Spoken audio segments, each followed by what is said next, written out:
एकत्र हुए। तो पहले हम गुरु को जाने और फिर पूर्णिमा तो बाद में आएगी। गुरु क्या है? गुरु ये शरीर नहीं है, शरीर के बाहर एक आत्मा की धार प्रकट होती है, उसी धार को आत्मा कहते हैं, उसी को वो परम पद है, इसीलिए उसको परमात्मा कहते हैं, उसी को राधा स्वामी कहते हैं, उसी को अनामी कहते हैं, उसी को निर्माण पद कहते हैं, उसी को गुरु पद कहते हैं। उसी को वहाँ पे जो पहुँचता है वो गुरु होता है। तो हम उस गुरु को प्रणाम करते हैं। अब अध्यात्म, अध्यात्म क्या है? अध्यात्म में केवल 3 को जानना। क्या? एक तो जीव, नंबर 2 पे जगत, नंबर 3 पे आत्मा।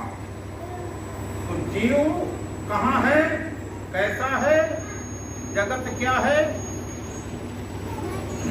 जगत क्या है, आत्मा कैसी है। जीव आप लोग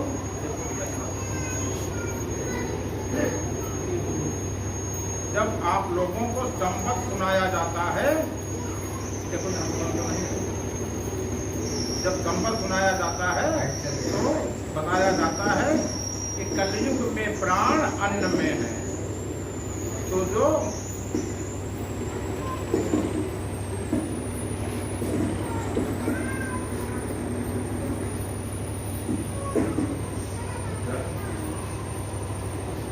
कलयुग में प्राण अन्न में है, तो वो प्राण क्या है?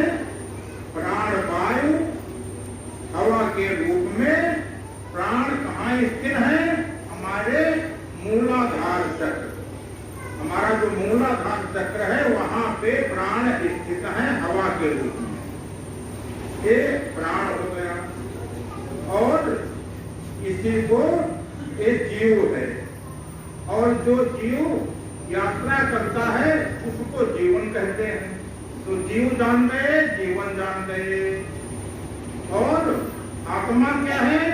आत्मा जो है तब सबसे ऊपर या शरीर के न अंदर है न बाहर है, एक धार प्रकट होती है। वो धार सब घट में रो साइया खाली घटना को बलिहारी व घट की जागट प्रकट हुए। वो धार आत्मा है, वो धार आत्मा है। तो और बीच में जीव मूलाधार चक्र में और वो सहस्त्राधार चक्र में जो सबसे ऊपर है। सबसे ऊपर सहस्त्राधार चक्र कह दीजिए या 7वां दीप, 7 दीप जो कहते हैं, तो उसमें आत्मदीप कहते हैं कि आत्मदीपो भव, आत्मा का दीपक प्रकट करो, अपना आत्मघट प्रकट करो। और 7वां लोक, 7 चक्र जो है वो 7 लोक हो गए या भू भुआ स्व महाजना तपा सत्यम। तो 7वां लोक सत्य लोक, सत्य लोक जो है वो वही आत्मा है, उसको जानना है। तो सत्य लोक, सत्य नाम, नाम के आगे सत्य नाम है। गुरु के आगे जो है सतगुरु, उसको सतगुरु कहते हैं। सा और ता। और जो शरीर वाला गुरु होता है उसमें ता लगता है सतगुरु। तो सतगुरु और सतगुरु में अंतर है। तो गुरु किया है देह को, सतगुरु तीना नाय। कहा कबीर का दास को तीन ताक फरमाए। तो हमको उस सतगुरु की खोज करनी है, उसको जानना है, उस आत्मा को जानना है। तो जीव और आत्मा, जीव जो है आत्मा तक पहुंचना है। बीच में जगत है और इसी को मन कहते हैं, इसी को ब्रह्म कहते हैं, ये ब्रह्म लोक है। और जो अंदर हम प्रकाश देखते हैं, जो अंदर कान बंद किए अनहद नाद सुनते हैं, ये सब ब्रह्मलोक में आता है। ब्रह्मलोक की साधना है। इससे क्या लाभ होता है? इससे हमारे आयाम बढ़ते हैं, आत्मज्ञान नहीं हो पाता है, जीव को मुक्त नहीं हो पाता है और जीव आत्मा से नहीं मिल पाता है। क्यों नहीं मिल पाता है? क्योंकि वहां के लिए कहा गया कि असत्यो मां सत्यगमय, असत्य से सत्य में आओ। सत्य केवल आत्मा है, असत्य क्या है? बाकी ये बीच का जो माया है ये असत्य है। असत्य क्या है? कि ये जो आप लोग पूजा पाठ करते हो, कहा गया कि जाप मरे अजपा मरे अनाहत हूं मर जाए। ये अनाहत भी मर जाता है। जो प्रकाश देखते हो ये भी खत्म हो गया, जाप भी खत्म हो गया, अजपा भी खत्म हो गया, अनाहत भी खत्म हो जाता।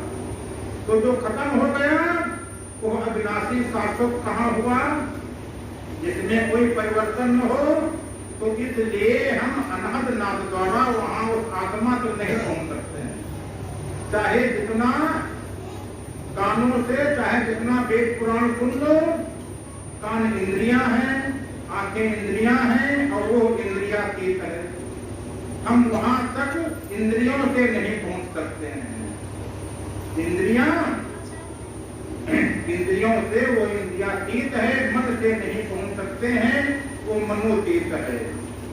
इसलिए वहां हमारा उद्देश्य, हमारी यात्रा क्या है? हमको पहुंचना वहां है। और जीव जो है ईश्वर का अंत है। जैसी आत्मा है, आत्मा ही ईश्वर है, वही भगवान है, वही परमात्मा है। तो जैसी आत्मा है उसी का अंत है, लेकिन इसका रूप बदल गया है। वो झाड़ रूप में है और ये यहाँ पे हवा के रूप में है, प्राण रूप में हो गया है। तो इसलिए ये जो है इसको अज्ञानी कह दिया गया। अज्ञानी क्यों कह दिया गया? क्योंकि ये वहां पर पहुंचने के लिए जो बीच की साधना करता है उससे वहां पे पहुंचा नहीं जा सकता है। तो इसलिए ये अज्ञान में फंसा है, अविद्या में फंसा है। विद्या क्या है?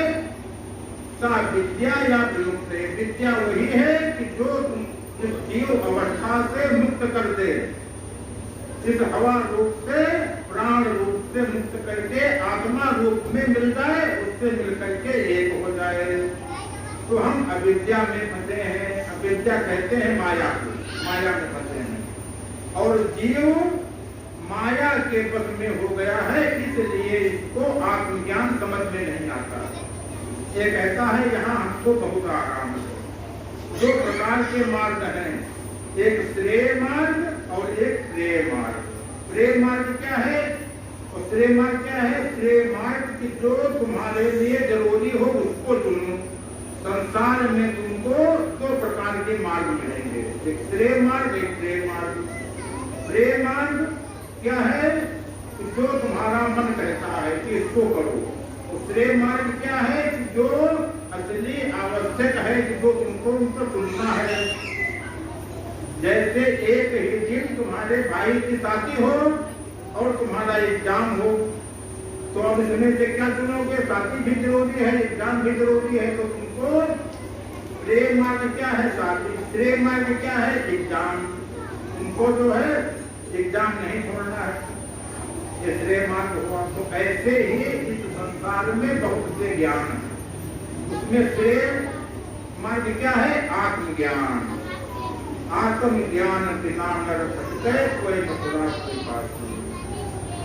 तो हमको आत्मज्ञान के लिए आत्मघट प्रकट करना पड़ता है, आत्मघट प्रकट करना पड़ता है। और असत्यो मां सतगमय, बीच के जितनी माया है ये असत्य है। इससे हमको सत्य की तरफ आना है, सत्य को जानना है। तमसो मां ज्योतिर्गमय, अंधकार बाकी ये जो संसार है, जगत है, इसमें सब अंधकार है। कैसा अंधकार?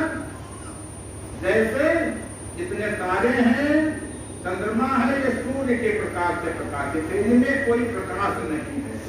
तो ऐसे ही इस जगत में कोई प्रकाश नहीं है। रामायण में लिखा हुआ है, रामचरितमानस में, कि जगत प्रकाश प्रकाशक रामू, मायाधीश ज्ञान गुण धामू। यह जगत जो है ये उसी के प्रकाश से प्रकाशित है और प्रकाश देने वाला वो राम है। इसी आत्मा को राम कहते हैं। और एक जो माया है ये जड़ है, ये चेतन नहीं है। जीव चेतन है, आत्मा चेतन है। तो इस चेतन को वहां तक पहुंचना है। बीच में माया है और इसमें कोई प्रकाश नहीं है, ये उसी आत्मा के प्रकाश से प्रकाशित है। तो और इस संसार में, ये संसार जो है 3 आयामों से चलता है।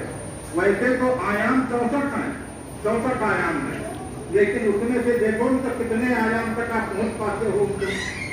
पहला आयाम क्या है, जो शून्य आयाम, 0 आयाम, ये स्टैंड यहाँ पर रखा है, यहीं पे रखा रहेगा, इसको शून्य आयाम कह दिया। दूसरा आयाम क्या है, सीधी रेखा में यहाँ से वहां गए, वहां से यहाँ गए, तो इसको एक आयाम कह दिया गया, पहला आयाम कि आगे पीछे। दूसरा आयाम क्या है, आगे पीछे तो है ही, बाएं भी दाएं भी, 2 आयाम में चले गए। 3 आयाम क्या है, ऊपर भी नीचे भी।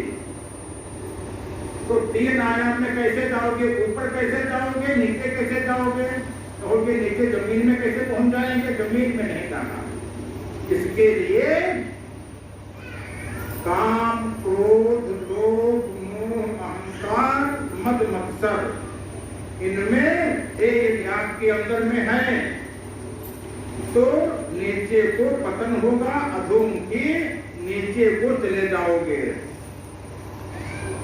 ऊपर को कैसे जाओगे, ऊपर को जाने के लिए यदि प्रकाश में चले गए स्वर्ग लोक पहुंच गए, यदि अनाथ दाद में चले गए तो देवलोक पहुंच गए, ब्रह्मलोक पहुंच गए। इसमें क्या होगा, इसमें आपके कुछ आयाम बढ़ेंगे। अगला चौथा आयाम क्या है, चौथा आयाम है समय। घड़ी चल रही है, समय, सब काम समय से हो रहा है, इस समय को ही काल कहते हैं। जो काल आपने सुना होगा, काल क्या है, समय को ही काल कहते हैं। तो ये बाकी यहाँ से लेकर के जहाँ तक वो आत्मा है वहां पे समय नहीं, वो समयातीत है, वहां पे समय है नहीं। और बीच में ये सब आयाम समय के ही आयाम है, काल के ही आयाम है। लेकिन इस जीव को काल का पता नहीं है, ये काल से अनभिज्ञ है, इसीलिए अज्ञानी है। इसको भवसागर पता नहीं। भवसागर क्या है, यही बीच वाली माया, जीव और आत्मा के बीच में जो मन का मंदिर है, ये जो जगत है, जो जड़ है, जो राम के या आत्मा के प्रकाश से प्रकाशित है, तो यही माया है। तो इस माया में यदि फंसा तो फिर इससे निकल नहीं पाएगा। तो ये बीच वाली माया ये छोड़ दे तो काल से निकल जाए, समय चक्र से निकल जाए।